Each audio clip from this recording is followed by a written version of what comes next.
Galactic Chronicles. Chapter 1: The Knock That Bent Steel.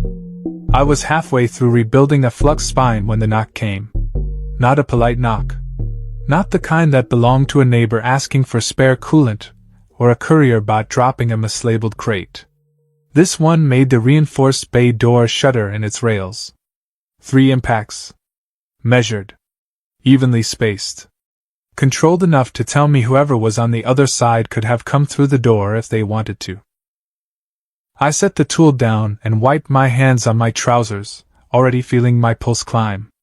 Sable Hollow Station sat on the wrong side of most maps, an aging trade hub bolted together from salvaged rings and optimism, clinging to the outer edge of settled space. People didn't show up unannounced unless they were desperate, dangerous, or about to ruin your week. Sometimes all 3. The second set of knocks landed before I reached the door. Same rhythm. Same restrained violence. "All right," I muttered, glancing at the security panel. "I'm coming." The external chem should have lit up the corridor feed. Instead, the screen spat static, grain dancing where a face should have been. Scrambled. Cleanly done. Professional enough to worry me.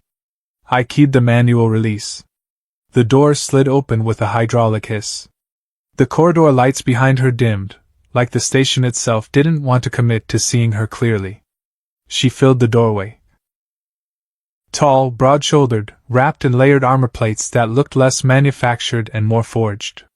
Matte black segments bore pale streaks where plasma had scored them and never quite healed. Her silhouette alone carried weight. She was vulpine. Orange fur, deep and burnished, showed at the joints of the armor and along her neck, catching the low light in muted flame. Long ears rose through slotted guards, angled forward, alert. A heavy tail rested still behind her, controlled, disciplined. Her eyes, amber and steady, locked onto mine with the focus of someone used to deciding whether rooms lived or died. I didn't need the armor. I didn't need the stance. Everyone in the Ember Reach knew Matron Commander Vera Kane, breaker of the Cinder Fleets. The Vulpine who'd walked through the siege of Red Lass without a helmet. The commander who ended the Ashfall revolt so thoroughly the debris field was still marked as a navigational hazard. I had never expected to see her in person. I definitely hadn't expected her at my door. "Rook Vance," she said. Her voice was low, even, carrying that faint doubled resonance common to her kind, translator smoothing the words, not the presence. "That's me," I said. My mouth felt dry. "What can I do for you, Commander?" Her gaze didn't soften. Didn't harden either. "I require your assistance." She stopped there. No explanation. No threat. No courtesy. I waited a beat. Then another. "With?" I prompted. One clawed hand moved to her belt. My shoulders tensed on instinct. But she didn't draw a weapon. She produced something small instead and held it out between us. A memory slate. Civilian grade. Old. Cracked screen. The casing was scuffed and faded, decorated with peeling cartoon star decals that looked wildly out of place in her hand. "I need this repaired," she said. I stared. Then I laughed once, short and incredulous. "You're kidding." "I do not joke. Commander, you've cracked war carriers. You've broken fortified moons. There are repair kiosks every 2 decks on this station." Her ears angled a fraction inward. "You are discreet," she said. "You reverse-engineered Concord tech during the Rim conflicts. And you do not ask unnecessary questions." My spine straightened despite myself. "How do you know that?" "I know many things," Vera Kane replied. That was when I understood this wasn't a request. I took the slate. Her claws brushed my palm, warm, unexpectedly so. "All right," I said, stepping aside. "Come in." She ducked to clear the doorway. My workshop suddenly felt very small. Chapter 2: The Thing She Couldn't Break. Vera Kane didn't sit. I gestured once toward the reinforced bench bolted into the floor, rated for industrial loaders, not war legends, but she remained standing, hands clasped behind her back, posture flawless. Armor plates barely whispered as she shifted her weight, ears forward, eyes tracking everything. May take a bit, I said, setting the memory slate on my work surface. It's old. I will wait, she replied. That, at least, I believed. I powered up the diagnostic rig. The slate chimed weakly, screen flickering like it was tired of being alive. Cosmetic damage jumped out immediately. Fractured display layers, loose contact pins, casing warped from heat exposure. Nothing serious. Nothing that explained why she was here. Then the scanner dug deeper. I frowned at the readout. That's not right. Her gaze sharpened. Explain. This thing's wrapped in a military-grade cipher lattice, I said. Concorde architecture, pre-war revision. That kind of encryption doesn't come standard on civilian toys. The slate sat between us, suddenly heavier than it looked. Someone locked this down hard, I continued. Hard enough that most shops would break it trying. If I pushed through blind, I could corrupt whatever's inside. Silence stretched. When I glanced up, Vera hadn't moved, but the tension in her shoulders had shifted, subtle as a hairline crack in armor. It contains recordings, she said at last. Recordings of what? Another pause. Longer this time. They belong to my kit. The word landed wrong in the air. I stilled. Your child? Her ears dipped a fraction. Not shame. Something older. More dangerous. Yes. Vulpine commanders didn't talk about offspring. Everyone knew that. The Ember Concorde prized continuity of command, not lineage. Kits were rare. Protected. Spoken of in formal registries and never, ever in public. The idea that Vera Kane, the Vulpine who'd shattered fleets, was standing in my grease-stained bay asking me to recover a child's voice shorted something in my head. I didn't know Concorde matriarchs had kits, I said carefully. We do, she replied. Rarely. Our biology does not favor it. When it occurs, it is considered stellar favor. I nodded slowly. And where is your kit now? She didn't answer. That was answer enough. I shut the scanner down and leaned back against the bench. I'm sorry, I said. Do not apologize. I know I'm not responsible, I said. Still sorry. She studied me, amber eyes unreadable. Why? Because losing someone you love is brutal, I said. Doesn't matter how sharp your claws are. For a long moment, nothing happened. Then, almost imperceptibly, her shoulders lowered. The slate was damaged during the evacuation of Hollow Spire Colony, she said. I carried it through 17 engagements. I preserved it. When the war ended and silence came, I could not access it. I picked the slate up, turning it over in my hands. The star decals were scratched, corners worn smooth by repeated handling. How old? I asked. 12 cycles, she said. By human measure, approximately 8. And these recordings are all you have left? Yes. I looked at her then. Not the armor, not the legend. Just the Vulpine beneath it all. I'll get them back, I said. However long it takes. You are certain? Yeah, I said. I'm certain. Her chin dipped in a single, precise nod. What is your price? No price. Her ears snapped up. I do not accept charity. It's not charity, I said. It's decency. Her gaze hardened. You would risk offense. If being decent offends you, I said, then yeah. Guess I would. For a heartbeat, I thought I'd crossed a line that didn't forgive. Then she made a sound, short, sharp. Not laughter. But close enough to scare me more than anger would have. You are either brave, Vera Kane said, or profoundly foolish. I hear that a lot. She stepped to the bench and finally sat. The metal groaned under her weight. Proceed, she said. I will remain. I turned back to the console. The cipher lattice unfolded like a war map, layered, paranoid, designed by people who assumed betrayal as a constant. I cracked one gate. Then another. Hours passed. Vera didn't move. Didn't speak. She simply watched, ears angled toward the soft hum of machines, as if guarding something fragile she couldn't afford to lose again. Chapter 3: The Hours Between Breaths. The third hour was the hardest. Not because the encryption fought me harder, it didn't, but because the room had gone so quiet I could hear my own breathing echo off the tool racks. The cipher lattice peeled back in deliberate layers, each gate giving way with a soft chime, like a vault reluctantly admitting defeat.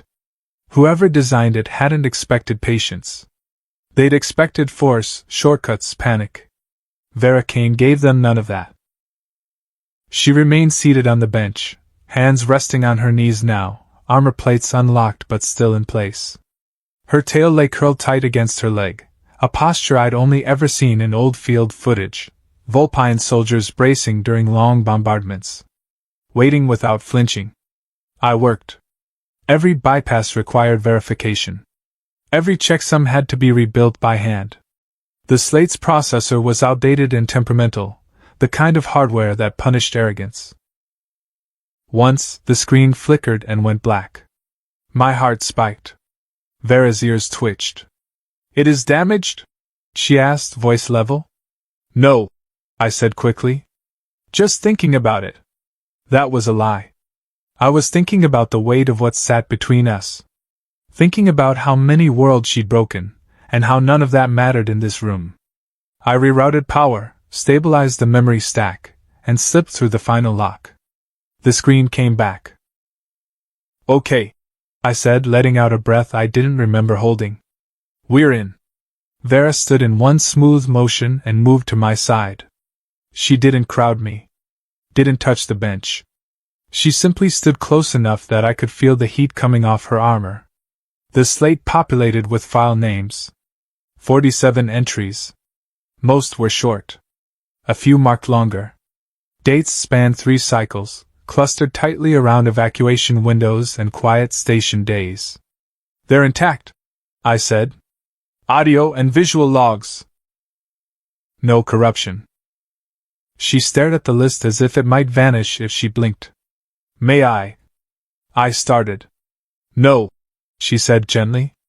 "I trust your work." She took the slate from my hands with care that felt deliberate, almost ritual. For the first time since she'd arrived, the rigid control in her posture softened. Just a fraction. Enough to notice. "Thank you," she said. "Rook Vance." "Just Rook." She inclined her head. "Thank you, Rook." She turned to leave, then stopped at the threshold. "You asked why I came to you," she said. "Yeah. After the wars ended, many returned to the Concord seeking honor rights and recounting victories. I returned seeking silence. I did not know how to ask for this." She lifted the slate slightly. "Among my kind, need is weakness. Weakness is fatal." I leaned against the bench. "Strength and compassion aren't opposites." Her ears angled sideways. Thoughtful. "Perhaps not," she said. "But our history has not rewarded that belief."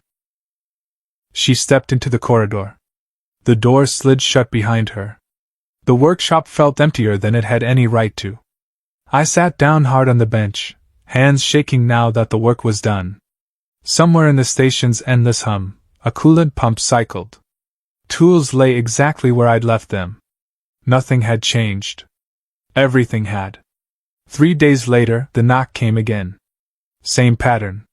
Same measured force. This time, I opened the door immediately. Vera stood there without armor. She wore a simple dark tunic and fitted trousers, utilitarian and unadorned. Without the battle plates, she looked leaner. Still tall. Still dangerous. But unmistakably more real. "Rook," she said. "Commander." "Just Vera." I nodded. "All right. Vera." She held out a cloth-wrapped bundle. "I brought you something. I told you, no payment." This is not payment, she said. It is gratitude. Inside the cloth was a blade. Short, balanced, forged from dark vulpine steel etched with faint heat patterns. From the hull of my first command ship, she said. I carried it 15 cycles. I swallowed. I can't take this. You will, she replied calmly. You returned something I could not reclaim alone. I looked up. The recordings worked? Yes. Her voice faltered barely. They were joyful. They spoke of stars. Of maps. Of me. They said they were proud? I nodded. I think they knew you loved them.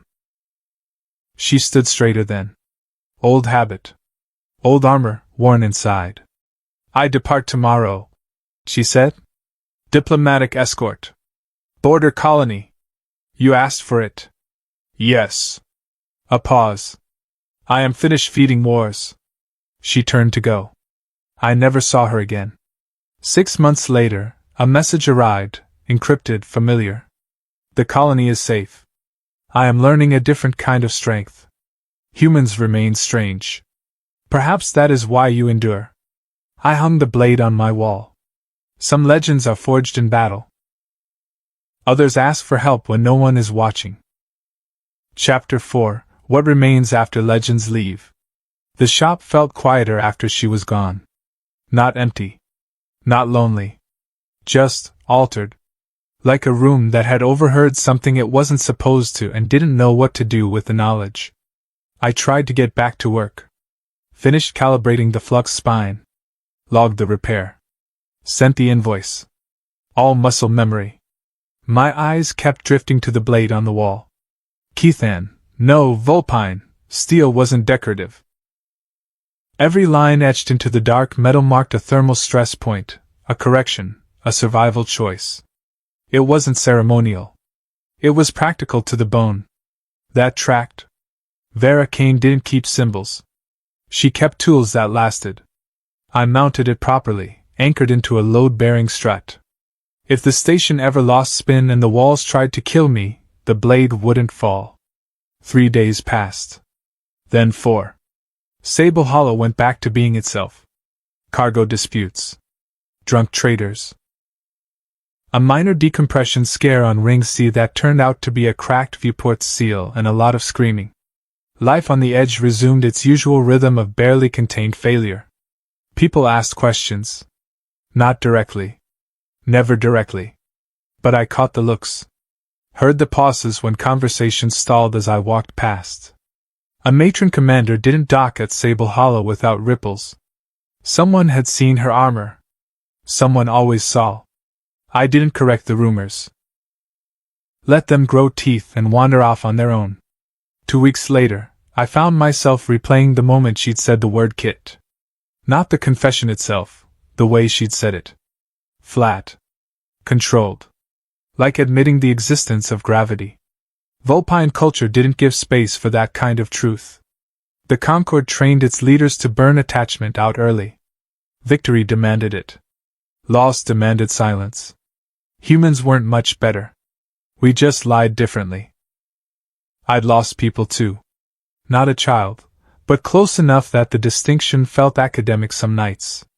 The war taught us how to survive aftermaths, not how to live inside them. 6 months after Vera left, the message came in while I was elbow deep in a coolant manifold. Encrypted channel. Military grade. Ember Concord signature stripped to bare essentials. No sender ID. I dried my hands and opened it. The colony stands. No raids. No burned lanes. The humans argue constantly. It appears to be a bonding ritual. A child asked if my ears were soft. I allowed contact. They are. I am adjusting. I leaned back against the bench, a smile tugging at my mouth before I could stop it. The message continued. You said strength and compassion are not opposites. I am beginning to understand the space between them. If my duties allow, I may return to Sable Hollow. Perhaps we will share a drink. Speak of small things. No signature. None was needed. I archived the message in a private partition, triple-locked and backed up somewhere even I'd forget if pressed. Some things deserve to stay untouched. I went back to work. The blade on the wall caught the light as the station rotated, its edge dark and patient. Legends didn't vanish when they left. They shed mass. Became something lighter. More dangerous in quieter ways. And sometimes, all that remained of a war was a repaired memory slate, a softened pair of ears, and the understanding that even the strongest among us carry things they cannot break. Chapter 5: The Space Between Wars. Time settled into Sable Hollow the way dust settles in abandoned corridors, slow, inevitable, unnoticed until it's everywhere. Weeks blurred into months. Jobs came and went. Reactors coughed back to life. Navigation cores forgot where they were supposed to point and remembered only after persuasion. I kept my head down, my prices fair, my mouth shut. That alone earned me more peace than most people ever managed on the rim. The blade stayed on the wall. I didn't touch it. Didn't test its balance. Didn't ask what kind of edge could cut whole steel and history at the same time. Some tools weren't meant to be used again. They were meant to mean something. Every so often, I caught myself wondering how Vera was adjusting to diplomacy. I pictured her standing in some bright human administrative dome, ears flicking while people argued in circles. The thought made me exhale through my nose, almost a laugh. Then, one night, the station lights dimmed to amber. Not an emergency. Just a scheduled power redistribution. Still, it pulled me out of sleep the way alarms used to. I lay there staring at the ceiling until the hum stabilized, the station breathing back into rhythm. That was when the calm chimed. Same channel. Same encryption. I didn't rush this time. Sat up. Swung my feet to the floor. Let the moment arrive properly. The colony celebrates a minor holiday, the message read. There is music. It is loud. They invited me to remain instead of observing from the perimeter. I imagined it, Vera Kane standing at the edge of a human gathering, uncertain what to do with hands that had once issued execution orders. I remained, the message continued. I listened. A pause. The typing cadence shifted, slower, less certain. They asked about my kit. My chest tightened. I spoke their name aloud. Nothing broke. I closed my eyes for a moment, feeling the weight of that sentence. Saying a name into the air again after the universe has decided it shouldn't be there anymore takes a kind of courage no battlefield ever asked for. I believe this assignment is changing me, she wrote. If that is failure, then it is one I accept. I typed before I could overthink it. Sounds like survival to me. The reply took longer this time. You remain strange, it came back. But correct. I lay back, hands folded over my chest, staring at the faint seam in the ceiling where two panels never quite aligned. Sable Hollow rotated. Somewhere, a freighter burned hard toward a destination it wasn't sure existed. Somewhere else, a Vulpine war legend stood among humans, learning how not to disappear inside her own armor. A few days later, a courier crate arrived. No return address. Concord seals stripped clean. Inside was a small object wrapped in shock padding. Another memory slate. Newer model. Uncracked. Untouched. No encryption. Just one file. SCR-01, Navigation Practice. I didn't open it. I didn't need to. I mounted the slate beside the blade, anchoring it to the same strut. Two relics. One of war. One of what came after. Outside, Sable Hollow's lights flickered back to full brightness, the station pretending, as it always did, that nothing important ever passed through it. But I knew better. The space between wars isn't empty. It's where people decide who they're going to be when the fighting finally stops. Chapter 6: A Door That Opened Twice. The knock came on a day that felt ordinary enough to trust. I was under the bench rig, shoulder deep in a thruster governor, trying to convince a stripped bolt to release without snapping off inside the mount. The station's ambient hum was steady, the kind of background noise you stop hearing until it changes. The air smelled like metal dust and coolant, like home. Then the door shook in its frame. 3 impacts. Measured. Evenly spaced. Controlled. My hand froze on the wrench. For a second, my brain tried to tell me it was coincidence. Someone else. Another heavy-handed client. A prank. Sable Hollow loved cheap drama. The second set landed before I could stand. Same rhythm. Same restraint carrying a promise of violence. I slid out from under the bench, wiped my hands on a rag, and checked the security panel. The corridor feed came through clean this time. No static. No scramble. She stood there without armor. Vera Kane's orange fur caught the corridor's dim light in soft bands, like the station itself was trying to be polite. Her ears were high and forward, her tail low, relaxed in a way that still looked trained. Her clothing was simple and dark, the kind of fabric that moved quietly and didn't announce rank. She looked thinner. Not weak. Just less burdened. As if she'd finally put something down, and wasn't sure whether to pick it back up. I opened the door before the third knock. "Rook," she said. "Vera," I replied, and the name felt less like a title now. Her gaze shifted past me, into the workshop. The blade on the wall. The slate mounted beside it. The small shrine of survival I'd built without calling it that. "You kept them," she said. "Yeah," I said. "Felt right." She stood in the threshold a moment longer than necessary, as if stepping inside required a different kind of permission than entering a battlefield. Then she ducked under the frame and came in, moving with that controlled grace vulpines carried even when they were trying to be ordinary. The workshop seemed to tighten around her anyway. "I have 36 hours, she said. "Then I depart again." "Back to the border colony?" "No." Her ears angled slightly. "To the Concord." That landed heavier than I expected. "Summons?" "A hearing," she said. "Formal. Quiet. Dangerous." I set the wrench down and leaned back against the bench. "Dangerous how?" Her mouth tightened, a small shift of tension. "They will ask why I requested diplomatic assignment. Why my raid ceased. Why I have not pursued retribution. They will ask why I permitted humans to speak my kit's name." I waited. Let her keep going if she could. "They will ask why I returned here," she said. "And what are you going to tell them?" I asked. Vera's eyes held mine. Amber, steady, tired in a way armor never hid. "The truth," she said. "That I required help and received it. That I did not die." I swallowed. "That might not be a popular story."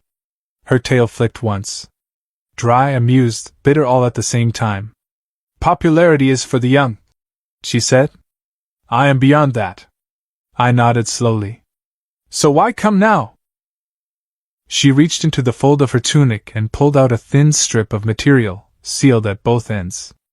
It looked like a ribbon until I noticed the faint embedded circuitry, the way the fibers held a charge.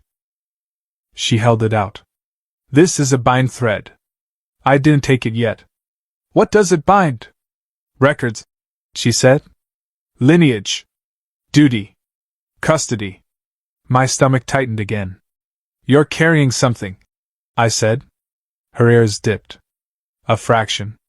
Controlled, but real." "Yes." I stepped closer, voice lower without meaning to be. "Vera." She didn't look away. "I did not come to ask you to fix anything," she said. "I came to ask you to witness." "Witness what?" She lifted the bind thread slightly, letting the station light catch the embedded circuitry. "My kit's slate was protected by war ciphers for a reason," she said. "There is more inside those recordings than a child's voice. There are coordinates. Names. A chain of decisions that led to Hollowspire's evacuation failing." I held still, letting the implication assemble itself. "You think someone inside the Concord did it?" I said. "I know," she replied. The word had weight. "The kind that doesn't come from suspicion. I cannot bring this to my people alone," she continued. Not without it being taken and buried. Not without me being declared unstable. Grief-maddened. Unfit. And you want a human to stand next to you, I said. I want someone who does not speak our codes, she said. Someone whose presence makes the hearing more difficult to turn into a quiet execution. My throat went dry. You're asking me to go with you? Yes. I looked at the blade on the wall. The memory slate beside it. The artifacts of a story that had already changed the shape of my life without asking permission. Why me? I asked, even though I already knew. Vera's gaze softened, barely. Like a hand unclenching. Because you treated my grief as real, she said. Because you did not demand I earn compassion. Because you kept my kid's voice safe when you could have sold it, mocked it, or ignored it. She paused, and when she spoke again, the words came slower. Because if I go back alone, I may not return. Silence pooled between us, thick and metallic. I reached out and took the bind thread. It was warm, like skin. All right, I said quietly. I'll witness. Vera exhaled, a controlled release that still sounded like relief. Thank you, Rook, she said. Don't thank me yet, I replied. Tell me what I need to know before I walk into a Concord hearing with a war legend. Her ears lifted sharp again. Focus returning. First, she said, you must understand how my people punish weakness. She glanced at the slate on the wall. And you must hear my kid's last entry. Chapter 7, The Last Entry. Vera didn't touch the slate at first. She stood beneath it, close enough that the soft glow of the mounted screen brushed the tips of her ears, but her hands stayed at her sides. The bind thread rested coiled in my palm, faintly warm, pulsing with a low current that felt more biological than digital. This entry was sealed separately, she said. Not by Concord protocol. By me. I glanced at her. You didn't want to hear it? I wanted to survive long enough to choose when, she replied. That answer carried more weight than anything she'd said about war. I reached up and detached the slate from its mount, setting it gently on the bench. The screen woke with a soft chime, brighter than the old one had ever been. Clean interface. No encryption warnings. Just a single file icon waiting patiently. SCR-01, Navigation Practice. I looked at Vera. She nodded once. I tapped the file. The image bloomed into focus. A small vulpine filled the frame, orange fur lighter than Vera's, ears too large for their head, one tipped with a faint notch like it had been nicked on something sharp and memorable. They were seated in what looked like a training pod, Starfield drifting slowly behind them. Their tail flicked with restless energy. Okay, the child said, voice bright, breathless. I'm recording because Instructor Les says journaling helps with spatial reasoning. I think that's fake, but I like talking to the slate anyway. They leaned closer, peering into the lens. Hi, Ma. Vera's breath caught. Not loud. Just enough that I heard it. The child grinned, sharp little teeth flashing.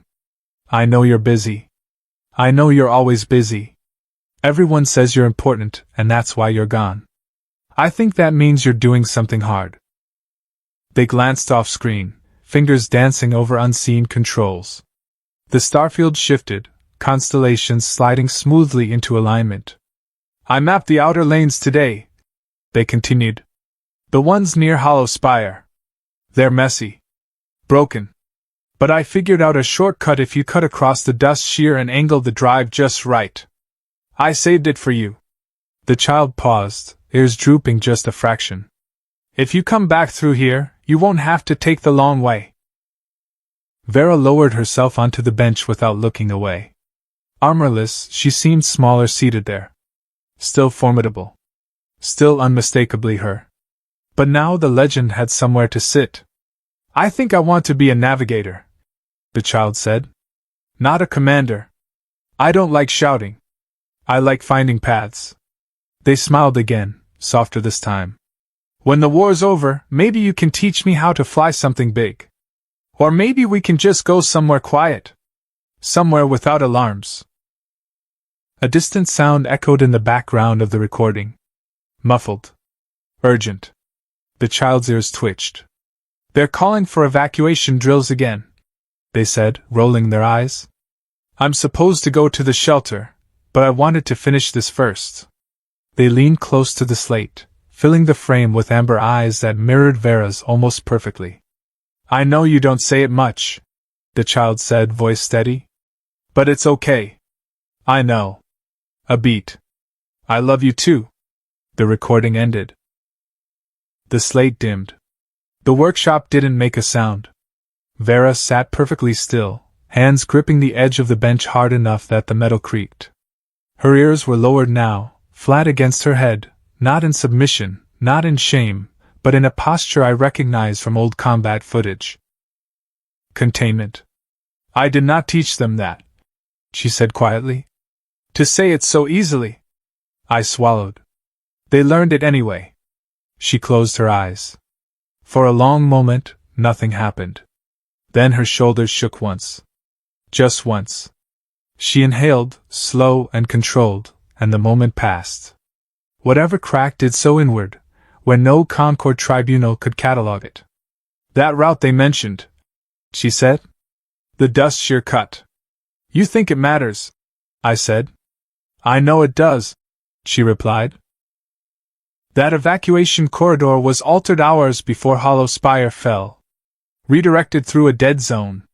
Someone used my authority codes to approve it. I felt the shape of the trap forming. They turned your own clearance against you, I said. Yes. And this recording proves the route should have been different. Her eyes opened. Wet but sharp. It proves my kit was thinking, she said. Planning. Saving paths. She looked at me then, really looked at me. They did not die because they were careless, Vera said. They died because someone chose efficiency over lives. I exhaled slowly.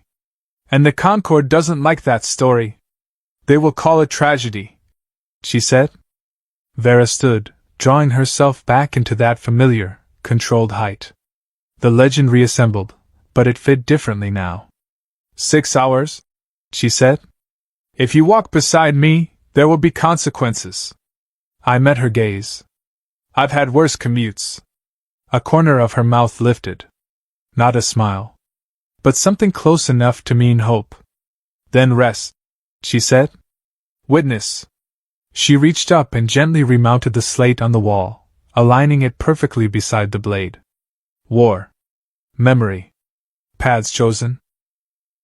Paths denied. Outside the workshop, Sable Hollow rotated on, indifferent as ever. Inside, a legend prepared to tell the truth. And I prepared to stand where I didn't belong, exactly where I was needed. Chapter 8. The Weight of Standing Beside. We left Sable Hollow before the station lights cycled to full. Vera didn't wear armor. Neither did I. That alone felt like a declaration. No plates. No insignia.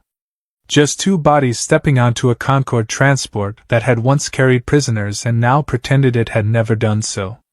The ship smelled clean in the way only military vessels do, sterile, controlled, stripped of anything that might suggest comfort was permitted. The interior lights ran low and amber, tuned to vulpine eyes. I felt the difference immediately, like the universe had tilted half a degree against me. Vera noticed. Stay close, she said quietly. Do not answer unless addressed directly. Got it, I said. Quiet human accessory. Her ear twitched. Do not mock the process. I mock to survive, I replied. That earned me a brief sidelong glance. Not displeased. The jump was short. Surgical. Concord space folded in with all the warmth of a blade sliding between ribs.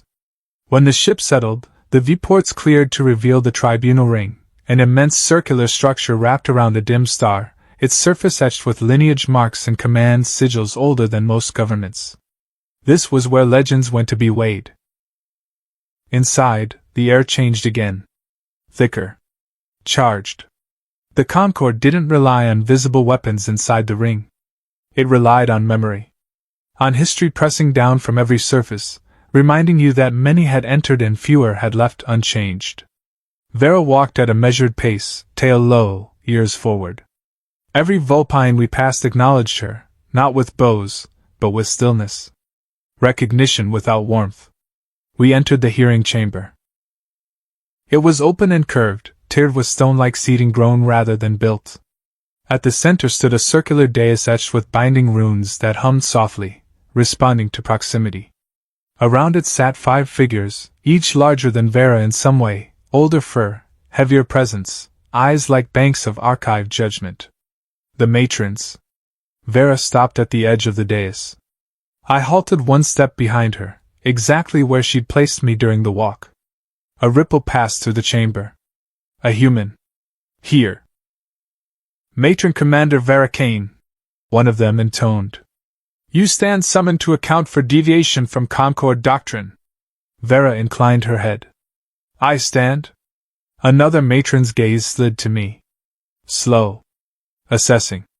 Curious in the way predators get when something unfamiliar wanders into their territory. You bring a witness, the matron said. I do, Vera replied. By right of open testimony. Murmurs stirred. Soft, dangerous. A human, a third matron said. You presume much. Vera's voice did not rise. I presume truth benefits from contrast. Silence fell again. Proceed, the central matron said. Explain your divergence. Vera stepped onto the dais. The runes brightened beneath her feet, responding to lineage, to command authority layered so deeply it had become instinct. I was assigned to pacification, she said. I completed it. I was reassigned to diplomacy. I accepted. You requested it. A matron corrected. Yes. Why? Vera's ears lowered a fraction. Because conquest failed to prevent loss. A stir. Discomfort now. The Concord did not like language that implied limits. You speak of loss, another matron said. Clarify. Vera's jaw tightened. My kid died at Hollow Spire. The chamber froze.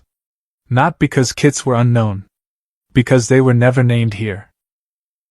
And you claim failure, the central matron said carefully. I claim interference, Vera replied. She lifted her hand. I submit a recording. A low hum rippled through the runes as the slate's data was projected into the air above the dais. The child's face appeared, bright, earnest, unaware of the weight their voice now carried. Gasps. Sharp intakes of breath. Ears flattening across the chamber. The matrons watched. Silent. Trapped. When the recording ended, the chamber did not immediately recover. That route? Vera said, voice steady. The dust shear cut. It was viable. It was safer. My authority codes approved a reroute instead. One I did not authorize. A matron shifted. You accused the Concord of internal sabotage.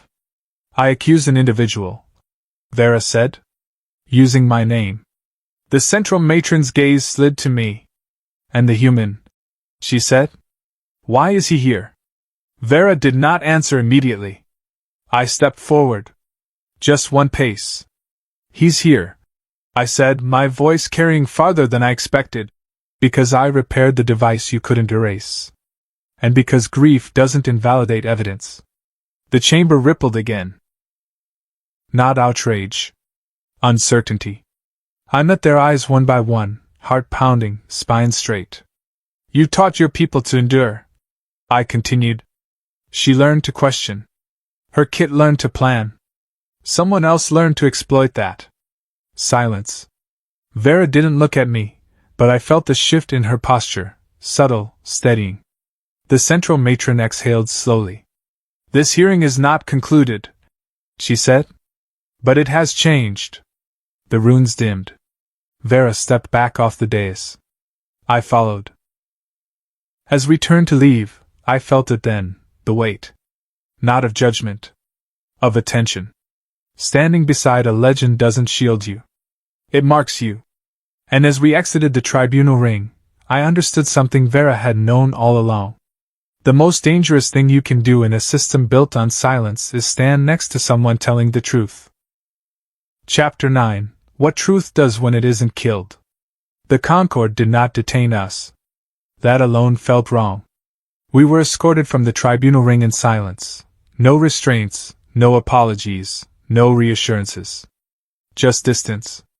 Doors opening a fraction slower than before. Eyes lingering a fraction longer. The kind of courtesy that meant decisions were still being sharpened somewhere out of sight. Vera didn't speak until we were back aboard the transport. "They will not move quickly," she said, settling into the forward seat. "That is how they preserve the illusion of control." "And the accusation?" I asked. "They don't just ignore that." "No," she replied. "They bury it. Or they trade it." I felt the weight of that settle in my chest. "Trade it for what?" "Compliance," she said. Silence. My return to command under supervision. Public reconciliation. A story shaped carefully enough to keep the Concorde intact. The ship disengaged from the ring, stars stretching as we pulled free. "And if you refuse?" I asked. Her ears angled back slightly. "Not fear. Calculation. Then I'd become an anomaly," she said. "And anomalies are removed." I leaned back, letting the hum of the engine steady my thoughts. "You knew that before you walked in?" "Yes." "And you did it anyway?" "Yes." That earned her a glance. "You're quieter than usual." "Just appreciating how close I came to being erased by a committee," I said. "New experience." Her mouth curved, just barely. "You stood when standing was costly." I had good company. The transport docked at a smaller Concorde way station, a place that existed purely for waiting. We were given quarters. Separate. Polite. Watched. 3 hours passed. Then the message came. Not to Vera. To me. A private channel request, stripped of insignia but carrying Concorde encryption so old it predated most of the matrons. I hesitated only a moment before accepting. The projection resolved into a single figure, fur pale with age, eyes sharp despite it. One of the matrons, but not the central one. "You are difficult to categorize," she said. "Yeah," I replied. "I get that a lot."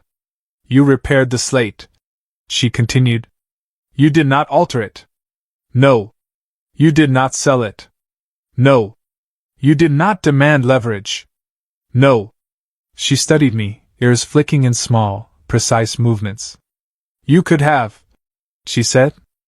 "I could have," I agreed. "Why didn't you?" I thought of the blade. The slate. The child's voice saying, "Hi, Ma." "Because some things shouldn't be turned into tools," I said. "Even in systems that run on them." Silence followed. Then a slow nod. "Vera Kane has destabilized precedent," the matron said. "Precedent resists correction." I figured. "You complicate retaliation," she added. "That sounds positive?" "It is not praise," she said. "It is recognition." The projection shifted slightly. "The individual who altered the evacuation corridor has been identified," she said. "They will not be named publicly." "Of course not. But they will be removed from influence," she continued. Quietly. I felt something loosen in my chest. "And Vera?" I asked. The matron's gaze softened, just enough to be unsettling. "She will not return to Fleet Command," she said. "Nor will she be punished. That's a narrow line. It is the only one that keeps the Concorde standing." The matron replied. "She will continue diplomatic assignment. Permanently." I smiled despite myself. "You're afraid of what happens if she comes back changed." The matron did not deny it. "You may depart," she said. "Both of you." The channel closed. I found Vera in her quarters, standing by the viewport, watching Concorde space slide past. "It's done," I said. She turned slowly. "Define done." They found the one who did it. Quiet removal. You're staying in diplomacy. Her ears lifted, surprised. Permanent assignment, I added. Which I'm guessing is their version of exile without admitting guilt. Vera exhaled, long and controlled. My kit's name? Won't be erased, I said. Not officially. Not completely. She nodded once. Then it was worth it. We departed Concord space an hour later. No ceremony. No farewell. Just distance growing behind us. As the stars shifted back into familiar chaos, Vera looked at me, something unguarded in her eyes. You changed the outcome, she said. So did you, I replied. She considered that. Perhaps, she said. But you stood where you had no obligation to stand.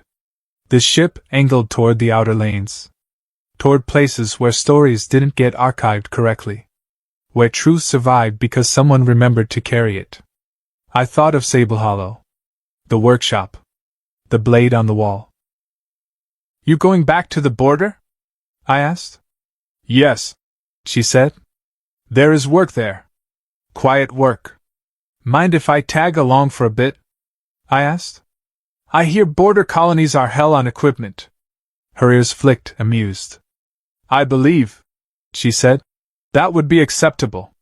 The ship accelerated. Behind us, the Concorde held itself together with silence and compromise. Ahead of us, something else waited. Not peace, but honesty. And sometimes that was enough. Chapter 10: Quiet Work at the Edge. The border colony didn't look like much from orbit. A crescent of habitation rings clung to a dust-streaked moon, surface scarred by old mining cuts and newer landing burns. No banners. No honor pylons. Just light, uneven and stubborn, proof that people lived here because they chose to, not because anyone important told them to. Vera stood beside me at the viewport as the transport descended. No armor. No insignia. Just another tall vulpine among hundreds who had learned how to survive where systems thinned out. This place will test you, she said. Good, I replied. I was getting bored. She huffed quietly. Almost a laugh. The landing bay was chaos in the honest sense. Patched hull plates, cargo crews arguing in 3 languages, a pair of children racing along the gantry until a harried adult shouted them down. No one froze when Vera disembarked. No one bowed. A few stared. Most didn't care. That, I realized, was the point. Her role here wasn't to intimidate. It was to remain. The colony's administrator met us halfway across the deck, a human woman with tired eyes and a data pad held together by tape and hope. Matron, she started, then stopped herself. Vera, right? Vera inclined her head. That is sufficient. I'm Ellen Rowe, the administrator said. We weren't expecting a witness. She glanced at me. I'm Rook, I said. I fix things. Ellen smiled faintly. You'll do plenty of that. She wasn't wrong. The first week passed in fragments. A broken shield emitter repaired with parts that shouldn't have fit but did. A calm tower recalibrated after years of drift.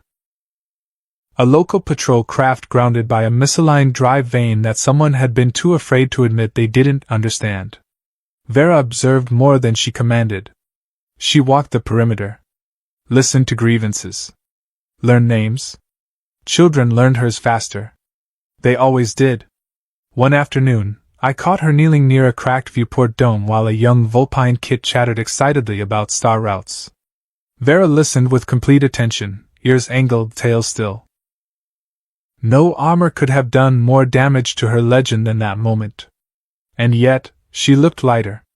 That night, as the colony dimmed into its artificial dusk, we sat on a maintenance platform overlooking the settlement lights. The air smelled like ionized dust and recycled water. You could have left after the hearing, I said. Gone anywhere. Yes, she replied. But this place needs less breaking and more holding. I nodded. That's harder work. She glanced at me. Humans excel at it. Don't spread that around, I said. We've got a reputation to ruin. Her ears flicked, amused. I received another message, she said after a moment. From the matron who contacted you. Good news? She said precedent continues to destabilize. I smiled. Sounds promising. Vera looked out over the colony again, amber eyes reflecting uneven lights. My kit wanted to find paths, she said quietly. Not conquer space. Navigate it. You're doing that now, I said. Just slower. She considered the thought, then nodded. Yes, she said. Slower.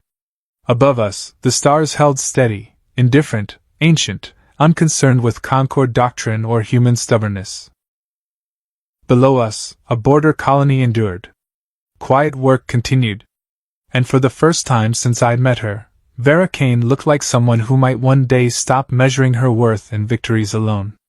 Not a legend. Just present. And that, out here, mattered more than anything else. Chapter 11. The Shape of Tomorrow.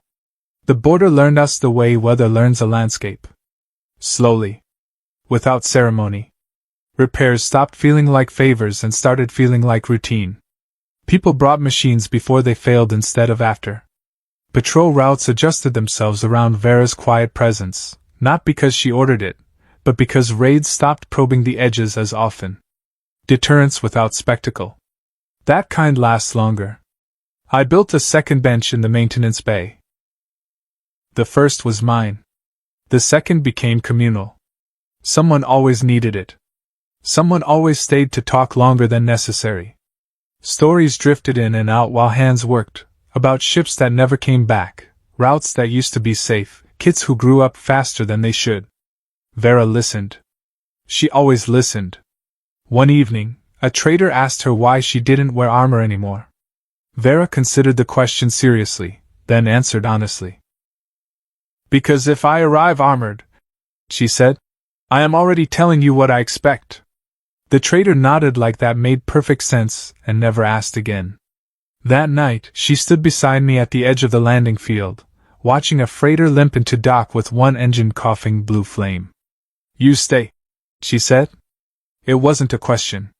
Yeah, I replied. For a while. Why?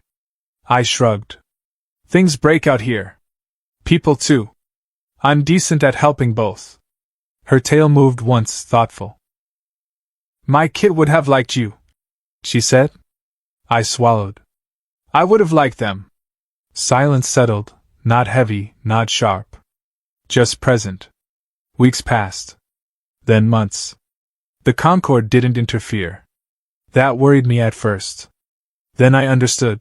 They were watching to see if this experiment failed on its own. If compassion burned out. If quiet work proved unsustainable. It didn't. A year after the hearing, Vera received another message. Short. Unencrypted. The border remains stable. So do you. She showed it to me without comment. That's as close as they'll get to approval, I said. Yes, she agreed. And far enough away. On the anniversary of Hollowspire's fall, Vera stood alone at the edge of the colony's viewport dome. She didn't ask me to join her. She didn't need to. Later, she mounted the newer slate inside the administrative hall, not beside weapons, not beside flags, but near the navigation maps. The file remained unopened. Some paths were meant to stay potential. The blade never left Sable Hollow. I sent a message once, asking if she wanted it returned. She replied, It already serves its purpose. I understood then. Legends don't end. They change density. Spread out. Become harder to point at and easier to live with. On the edge of charted space, a Vulpine warlord became a guardian of routines. A human mechanic became part of a place instead of passing through it. A child's voice reshaped decisions that no tribunal could fully control. The Concorde endured. So did we. And somewhere between the stars and the dust, tomorrow took on a shape that didn't need conquest to justify its existence. Chapter 12. When stories stop needing armor. The first winter storm on the border moon arrived without warning.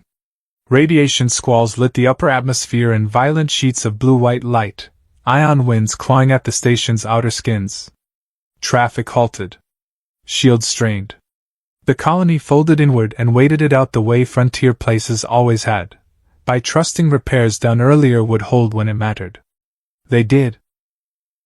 I spent the night in the bay with 3 others, hands blackened with sealant, laughing too hard at jokes that weren't funny because fear needed somewhere to go. Vera made her rounds without armor, cloak pulled tight, checking doors, listening to reports, placing a hand on a shoulder here and there. No speeches. No commands. Presence. By morning, the storm burned itself out. The colony survived another test no one would remember in detail. That was when I understood what Vera had become. Not softer. Not weaker. Distributed. Weeks later, a Concorde vessel appeared at the edge of local space. Old model. Diplomatic markings stripped to the bare minimum. It never docked. Never hailed. It sat there for 6 hours, scanned the colony, logged activity, and left. Vera watched it go from the ridge above the landing field.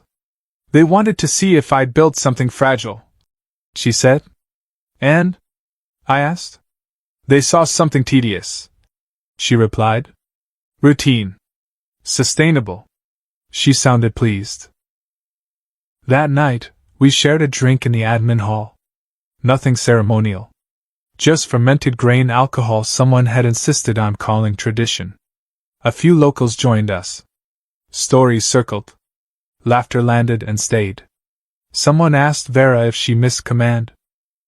She thought about it longer than she needed to. I miss clarity, she said finally. But clarity often required destruction. This requires patience. I raised my glass. Underrated skill. She tapped hers against mine. Rare one. Later, when the hall emptied and the lights dimmed, Vera stood beside the navigation maps where the slate was mounted. She didn't open it. She never had. You know, she said quietly, the Concorde will tell this story differently. Yeah, I said. They always do. They will say a matron chose exile to preserve order. That a human witnessed complicated procedure. That stability returned. And what actually happened? I asked. She looked at the map. At the faintly glowing routes her kid had once traced. A child planned a safer path, she said. Someone listened. And everything after that was consequence. I nodded. That version won't fit in their archives. No, she agreed. But it fits here. Time moved on. New kits were born. Old ships retired. Routes shifted. Repairs accumulated into reliability. Vera aged subtly, fur paling at the edges, movements easing into something less rigid, more assured. I stopped thinking of leaving. One evening, as the stars burned low and steady, Vera joined me on the platform overlooking the colony lights. You witness, she said. Still am, I replied. She considered that, then nodded. That may be enough. Below us, a place continued existing without needing to be conquered, corrected, or redeemed. Just maintained. Just cared for. Stories didn't end here. They simply stopped needing armor to survive.